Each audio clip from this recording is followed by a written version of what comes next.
Selamat pagi para netizen dimanapun kita berada, salam inspirasi bagi kita semua ya. Polda Metro katanya panggil Firly Bahuri soal dugaan pemerasan ke SEL pada Jumat 20 Oktober ya. Bisa kena orang ini begitu kan. Kita lihat saja mereka begitu ya. Firly Bahuri sudah mulai ada pemeriksaan ya di situ begitu. Sudah mulai dipanggil mereka. Akankah SYL dengan Firly Bahuri begitu kan ya akan masuk penjara begitu. Benarkah seperti itu begitu? Atau jangan-jangan ini blunder ya begitu kan Firly Bahuri begitu kan ya. Ya, pada hakikatnya kekuatan SYL sangat luar biasa. Mungkin ya cukup bukti yang cukup kuat ya untuk mentersangkakan ini begitu. Kita lihat saja nanti di pengawas KPK begitu kan ya. Karena Dewas KPK ini sebenarnya bagaimana ya beberapa kali Firly Bahuri begitu kan dalam beberapa kasus begitu kan lolos terus begitu kan. Walaupun kita lihat saja begitu bagaimana pemerasan itu terjadi begitu kan. Apakah ini diminta keterangan atau apa begitu kan. Tapi yang jelas begitu Polda Metro Jaya akan panggil Firly Bahuri. Bahkan ECW saja begitu kan mengatakan kita tunggu waktu saja sebenarnya untuk mentersangkakan si Firly Bahuri. Jadi artinya apa? Artinya mungkin bukti-bukti itu harus dilengkapi terlebih dahulu begitu kan ya untuk kemudian memanggil si Firly Bahuri begitu kan. Karena begitu banyak ya pro dan kontra hari ini di masyarakat begitu ya. Bahkan di satu sisi mengatakan Polda Metro Jaya melayangkan pemanggilan terhadap Ketua KPK Firly Bahuri pada hari Jumat. Ya, mendatang Firly akan diminta keterangan sebagai saksi dalam perkara dugaan pemerasan pimpinan KPK terhadap ex mantan Syahrul Yassin Limpo.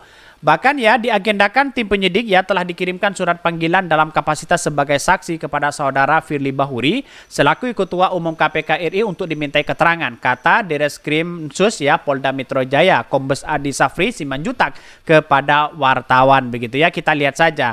Biasanya sih begitu kan ya, orang itu dijadikan sebagai saksi dulu begitu kan, tiba-tiba menjadi tersangka begitu kan. Karena dengan adanya mentersangkakan orang begitu kan, apakah nanti kelihatannya alat bukti yang menjadi prioritas utama begitu kan. Sama dengan SYL kan, kayak ini kan diperiksa 2 kali, bahkan 3 kali begitu, diperiksa sana sini, lolos, diperiksa sana sini, lolos, diperiksa juga begitu. Pada akhirnya begitu orang akan melihat bahwa ketika dia menjadi saksi begitu kan, biasanya orang-orang yang lebih dekat dengan orang-orang yang terlibat mereka begitu. Seperti ya si Juni G Plate begitu kan ya. Menjadi saksi di situ tiba-tiba kena mereka begitu. Sama mungkin Firly Bahuri dipanggil terlebih dahulu ya, dijadikan saksi di situ begitu kan pasti akan arahnya dari analisis dari bukti yang ada kan kelihatan mereka begitu kan apa yang dilakukan selama ini begitu. Dan bahkan ini ya Adi mengatakan ya Firly diminta untuk memberikan keterangan di ruang ya pemeriksaan penyidik Subdet ya Tipikor ya di Treskrimsus Polda Metro Jaya pada pukul 14.00. Bahkan di satu sisi ya belum dijelaskan secara rinci materi apa yang akan ditanyakan kepada Firly Bahuri kan. Ini kan masih belum jelas begitu apa arahnya, tapi kita tunggu saja bagaimana nanti begitu kan ya nyanyian si SYL begitu akan mengarah di situ begitu, pemerasan dan sebagainya begitu. Kalau memang ini benar terjadi, wah ini ada apa begitu kan. Jadi kita tunggu saja nasibnya si Firly Bahuri begitu kan. Bahkan ECW mengatakan ya kita tunggu waktu saja begitu kan. Ya bisa saja arahnya ke situ begitu kan ya, mulai dari pemerasan bagaimana, terus kemudian korupsinya bagaimana, kenapa kok memeras, siapa yang diperas begitu kan ya, dengan berapa jumlahnya itu kan pasti kelihatan mereka nanti begitu, dengan catatan bahwa ya kalau 2 alat bukti itu cukup, saya rasa bisa untuk mentersangkakan si Firly Bahuri. Bahkan belum dijelaskan secara rinci materi yang akan ditanyakan. Polda Metro Jaya telah menaikkan status ya kasus dugaan ya pemerasan ini ke tahap penyidikan ya. Sejumlah saksi juga telah dimintai keterangannya. Meski demikian, sampai saat ini Polda Metro Jaya belum menetapkan pihak yang dijadikan tersangka tersebut. Siapa mereka? Ada siapa mereka? Firly Bahuri katanya yang disebut-sebut itu begitu kan. Apakah keterangan SYL ini palsu atau tidak begitu? Kita lihat saja mereka begitu. Dan pada hakikatnya orang-orang akan bersuara mereka begitu kan. Setidaknya memberikan keterangan apakah benar si Firly Bahuri melakukan tindak pemerasan seperti ini atau ada oknum-oknum yang lain di KPK yang kemudian memainkan peran seperti ini begitu kan. Bisa saja ya mengatasnamakan Firly, bisa saja mengatasnamakan KPK dan sebagainya begitu kan. Dan bahkan yang paling menarik ketika KPK menggeledah lagi di Dinas Rumah CSIL, ternyata ada cek senilai 2 triliun. Setelah diteliti di PPATK ternyata itu bodong begitu kan. Artinya kan KPK kena prank juga di satu sisi begitu kan ya. Bahkan kalau menurut saya pribadi ya sah-sah aja dalam demokrasi begitu berspekulasi apapun. Tapi sayang 1000 sayang begitu kan. Kalau ini lolos lagi ya maka kemungkinan besar di situ begitu kan ya. Ya gimana ya, Firly Bahuri kan sudah tinggal 1 tahun lagi di situ begitu ya. Gampang sekali untuk mentersangkakan itu begitu. Bahkan ini akan dipanggil hari Jumat begitu ya si Firly Bahuri begitu dimintai keterangan apakah benar ada dugaan pemerasan ya pimpinan KPK terhadap ex mantan ya Syahrul Yassin Limpo atau SYL itu begitu. Kita tunggu saja nasibnya si Firly Bahuri begitu kan ya. Orang-orang berspekulasi sudah begitu kan. Wah, ini bisa kena Firly Bahuri. Biasanya orang yang diminta diminta keterangan, diminta menjadi saksi biasanya orang-orang yang kemudian dekat dengan mereka begitu.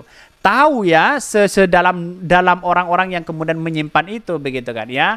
Mungkin mulai dari dokumen, bocornya dokumen itu kan akan ditanyakan nanti begitu kepada Firly Bahuri begitu. Ya, mungkin sudah siap-siap Firly Bahuri, mungkin besok hari apa ya? Hari ya tanggal 20 begitu kan, tinggal 2 hari lagi begitu. Jadi artinya apa? Artinya selama ini bahwa kebobrokan KPK kan sudah ditunjukkan kalau memang si Firly Bahuri benar-benar terbukti melakukan pemerasan begitu kan ya. Ini harus diusut tuntas begitu kan, biar clear mereka. Bahkan masyarakat menjadi spekulasi hari ini, kenapa KPK itu bisa dicederai dengan seperti ini? Kan bisa saja seperti itu begitu kan. Bahkan orang-orang akan berspekulasi kok seperti ini KPK begitu kan ya. Beberapa pekan yang lalu kita lihat saja di dalam tubuh KPK begitu. Wah, ada korupsi, ada asusila dan sebagainya. Kan ini kacau mereka begitu kan ya. Dan bahkan menurut saya pribadi ya, analisisnya Firly Bahuri ini begitu kan ya, pasti ada oknum yang memainkan peran itu begitu. Saya sudah menduga seperti itu begitu. Tapi di satu sisi kalau memang si Firly Bahuri menjadi tersangka naik ke tahap penyidikan pemerasan terhadap YSL, kemungkinan besarnya dalangnya mereka begitu kan. Ya kita lihat saja. Karena kalau 2 alat bukti ini cukup bisa saja teman tersangkakan Firly. Tapi kalau tidak ada di situ begitu kan ya, janganlah kemudian bahwa begitu kan ya hukum kita menjadi rancu begitu sana sini begitu kan. Biarlah ya pasrah kepada penegak hukum yang ada selama ini begitu. Kalau memang ada tindak pidana korupsi ya silahkan diproses begitu. Kalau memang tidak ya silahkan ya dilepas saja. Kira-kira seperti itu begitu ya. Oke, mungkin itu yang kami sampaikan ya. Tonton terus channel Khodari Podcast Rakyat ini ya, karena ada berita-berita menarik dan viral setiap harinya. Salam para netizen, salam inspirasi bagi kita semua. Jangan lupa di subscribe channel YouTube Khodari Podcast Rakyat ini.